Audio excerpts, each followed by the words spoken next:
The scale of development in China is like nowhere else on Earth. But this rapidly modernizing landscape comes with its own costs. Once close-knit communities are being separated by urban migration. In this vast country, it can be a challenge to stay in touch.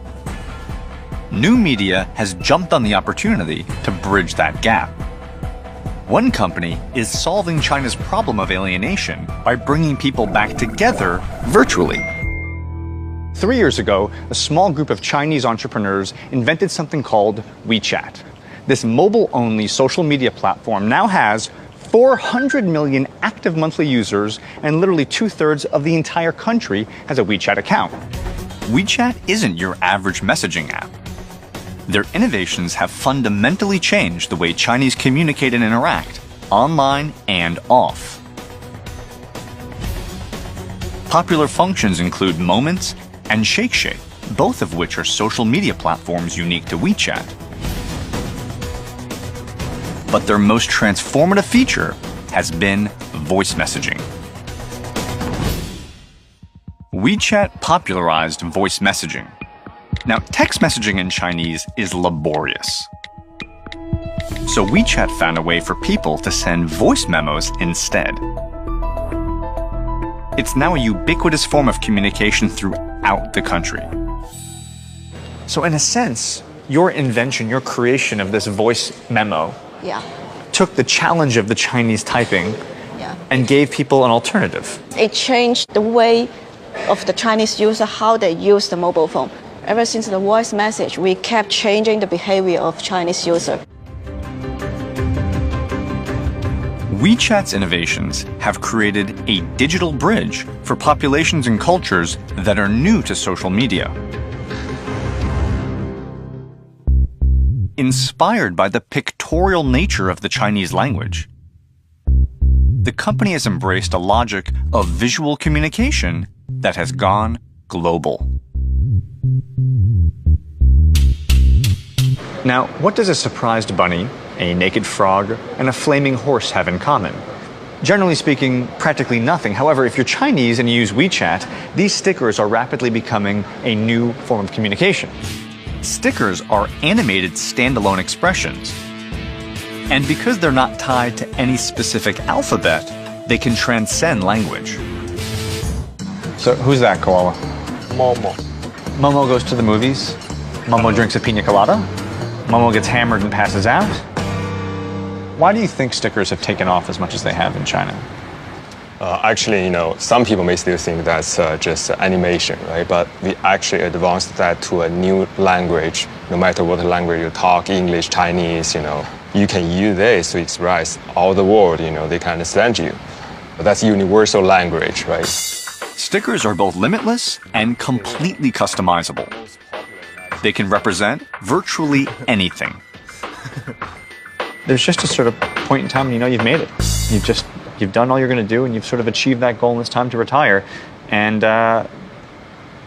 this is that moment for me. I'm an emoticon.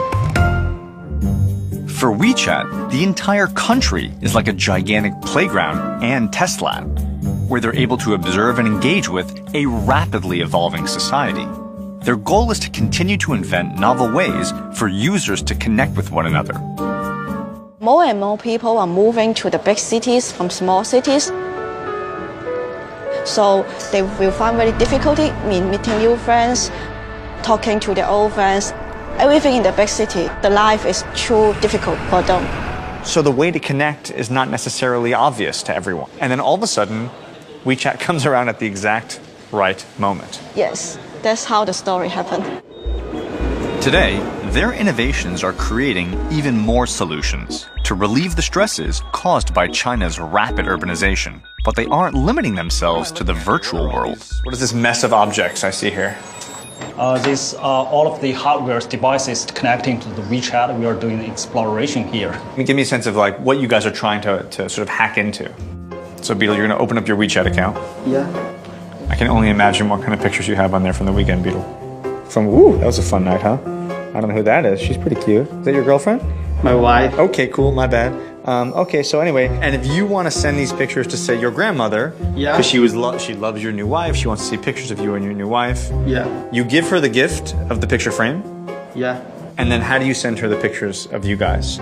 I just pick a picture and choose it. So I send through the WeChat. Hey!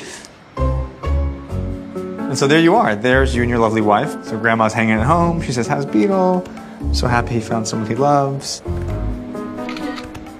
So his grandma is hanging out by herself, wondering, what is he doing today? Is he having a good time? Bang! It is a kind of, I mean, we're being silly about it, but it is a kind of a really, like my grandmother would have loved to have this. I think this is an amazing, interesting way to involve someone who can't physically be here, but let them know what you're up to. What's your grandma's name? My grandma's name is.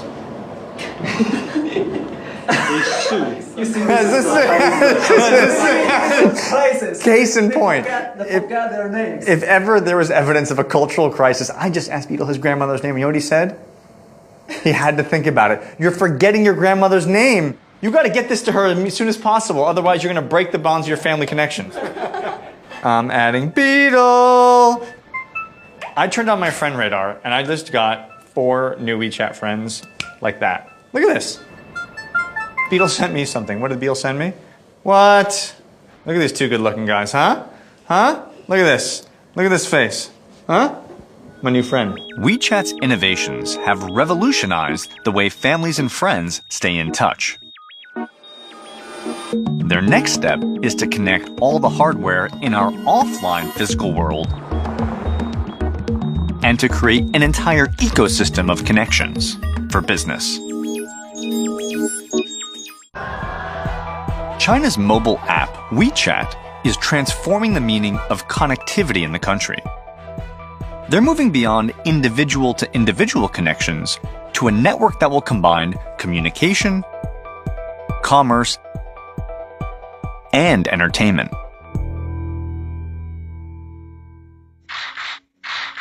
Well, in traditional model, people just sit in sofa and watch TV, just silent, and say nothing and do nothing. And they just receive the information from the TV station. You're interested in actually changing that relationship, making it a 2-way dialogue. Yeah, a contact. A contact. Yeah. WeChat's goal is to give millions of viewers the power to choose. By shaking their phones, they'll be able to vote for their favorite artists on TV, purchase the same clothes an actor is wearing, and even decide what happens next in a TV drama. So in a sense, TV has been giving you the information since you were a kid. Yeah. And now with this, you want to start talking back. Everybody wants to express their ideas. WeChat wants to radically change the way people use mobile phones. To date, their network includes over 5.8 million accounts from a diverse range of industries. Literally 1/5 of all Chinese companies have their own WeChat account. And every day, it's joined by nearly 15,000 new participants. They're using WeChat to manage their businesses and to interact with their customers. Individual users, companies, and media are all connected within an ecosystem in a new interactive way. And they're constantly working to define and refine how new media will shape their lives in the future. Beijing is here. Yeah. So these are the huge areas. Beijing, Yeah. Shanghai. Beijing, Shanghai, Guangdong. This is tomorrow. Yeah, tomorrow. You know, Alan, it seems to me that there are certain moments when a technology sort of transcends its function and becomes a part of culture. And it seems to me that WeChat has done that. Whether it's the mobile talking or people photographing their food, WeChat has become a part of Chinese culture in just 3 years. What's led to that level of penetration? 第一个方面是说，是由智能手机的这种特点所决定的。那我们会听到很多这样的新东西，比如说摇一摇或者扫一扫。我们将来可能还有别的一些类似这样的一些行为，它就是把手机变成我的一个手的延伸了。随着这一个时间的变化、市场的变化，我们会连接更多的东西进来。我们是一个应该说是一个高度抽象的一个信息的一个中心处理系统，然后把它再分发给需要信息的所有的接收单元，包括人或者企业或者一些物品。WeChat as a case study speaks volumes about how China works. A big idea with massive adoption on a huge scale. Let me put this in perspective. It took Facebook 54 months to get their first 100 million users. Twitter did it in 49 months. Here in China, WeChat got their first 100 million users in just 15 months. But beyond the speed at which it's grown, it's also how it's penetrated society. I mean, if you walk around China, the way people hold their phones, photograph their foods, communicate with their parents, WeChat isn't just impacting the culture, but it's literally beginning to transform it. I'm heading to Dali in the Yunnan province to find out how WeChat's innovations are changing the way that people interact with the world around them. That's me. Now, why are they very excited? Check this out. This will be one of the first ever crowdsourced set lists. By that I mean, before their favorite artist comes on, these guys will shake their phones to vote for the songs that they want to hear. In other words, the crowd is involved in transforming the concert based upon their involvement.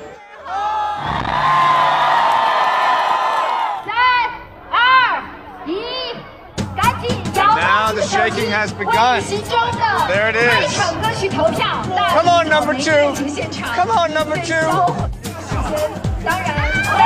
There it is.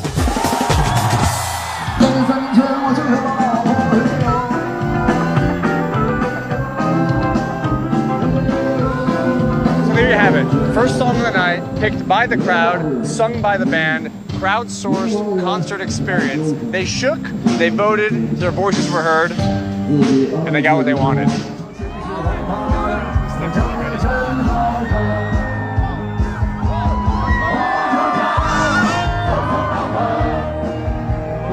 WeChat's concert is emblematic of the remarkable changes happening in China today. This is just not something you would have seen here even 3 years ago. As WeChat's technology evolves, it will continue to influence how we communicate and how we live.